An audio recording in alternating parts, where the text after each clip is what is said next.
நீங்க கெட்ட வார்த்தை பேசுறீங்களா? அடுத்தவங்கள சபிக்கிறீங்களா? சாபம் விடுறீங்களா?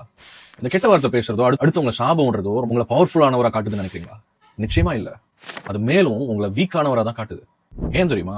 நீங்க பேசுற ஒரு விஷயமும் தான் உங்க லைஃப கிரியேட் பண்ணுது, அடுத்தவங்க பேசுறது கிடையாது. சோ அப்ப இதெல்லாம் எப்படி நடக்குது அப்படின்னு கேட்டீங்கன்னா, நீங்க கோவப்படும் போது, அதாவது கோவமா இருக்கும்போது இமீடியட்டா ரியாக்ட் பண்றீங்க, யோசிக்காம பேசுறீங்க.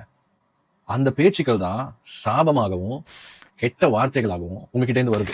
இதுல ஒரு விஷயம் யோசிச்சீங்கன்னா, இந்த விஷயம் எல்லாமே அடுத்தவங்களுக்கு நீங்க வலிய கொடுக்கணும் அப்படின்னு கோவப்பட்டு செய்யற காரியங்கள். உண்மை என்ன தெரியுமா?